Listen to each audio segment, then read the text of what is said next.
sommes à 2 jours du 8 mars et à cette occasion, Didier Charpin, France Bleu Normandie, fait le point sur la situation des femmes en politique. Et notre invitée est Mélanie Lepoultier, maire de Sommervieux dans le Bessin, conseillère départementale et présidente également du réseau Femmes élues du Calvados. Bonjour, bienvenue dans nos locaux. Bonjour, merci. Vous avez donc un regard départemental sur la parité en politique. Est-ce que le Calvados est un bon élève ?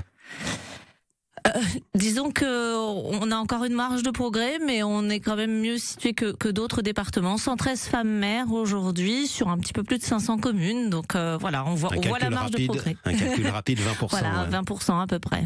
Est-ce que la difficulté, c'est d'accéder à des fonctions plus hautes, plus larges ? Par exemple, le Calvados a été dirigé pendant 20 ans par une femme, Anne Nordano. C'est le seul exemple ? Alors il y a d'autres départements aujourd'hui qui sont dirigés par des femmes. Effectivement, on voit bien que la première étape est difficile, l'engagement pour un mandat qui est celui de maire, mais ensuite se donner la chance et avoir l'opportunité aussi de pouvoir gravir les échelons est encore quelque chose de relativement difficile, oui. Notamment dans les intercommunalités. Oui, les intercommunalités sont encore un petit peu la frange délicate, mais tout simplement parce qu'elles sont l'émanation directe des communes. Et donc, moins il y a de femmes maires, et mathématiquement, moins il y a aussi de femmes présidentes et vice-présidentes d'intercommunalités. C'est le problème aussi que les grandes villes ne sont pas dirigées par des femmes. Il y a eu l'exemple Brigitte Le Breton à Caen pour un seul mandat, Yvette Roudy à Lisieux. Mais sinon, c'est un peu le désert. Les femmes dirigent plutôt des petites communes. Oui, on retrouve plutôt les femmes sur des mandats de maire dans des communes rurales. Alors, on peut s'en féliciter puisque la France reste un pays quand même de communes rurales. On le sait suffisamment. 36 000 communes. Bon, voilà, beaucoup de communes rurales. Donc, ça veut dire aussi un potentiel de femmes maires très important.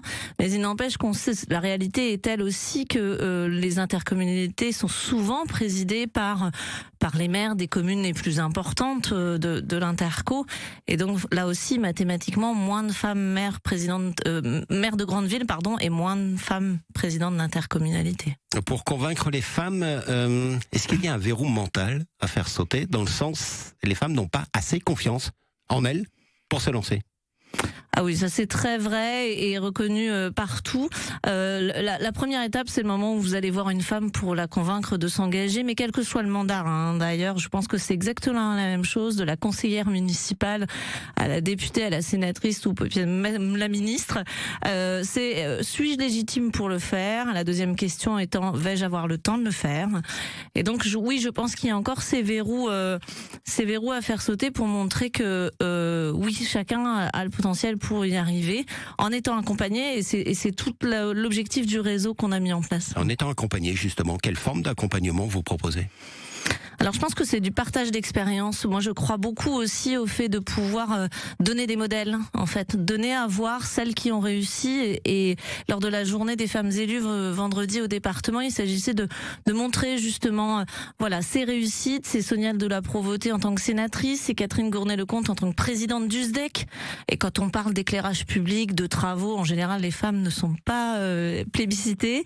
C'est Sylvie Lenoir-Richel, première vice-présidente du département, et c'était Christine Salmon, présidente de CEROC. Voilà, 4 femmes qui ont réussi à devenir présidente d'un syndicat ou à avoir un poste important et qui sont de vrais modèles. C'est aussi la formation. Je crois beaucoup qu'une femme, si elle sait qu'elle va être entourée et formée, elle va davantage oser se lancer. Du côté du Parlement, 37% de femmes députées, 31% de sénatrices. Là aussi, c'est pas beaucoup. Non, effectivement, et je pense que il y a plusieurs freins, il y a encore des freins sociétaux.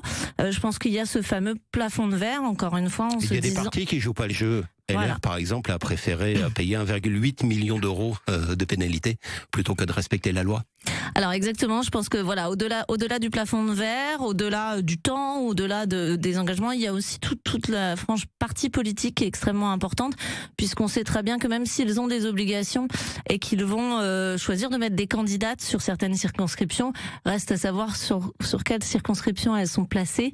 Et c'est vrai que si on se retrouve avec des hommes sur toutes les circonscriptions dites gagnables, voilà.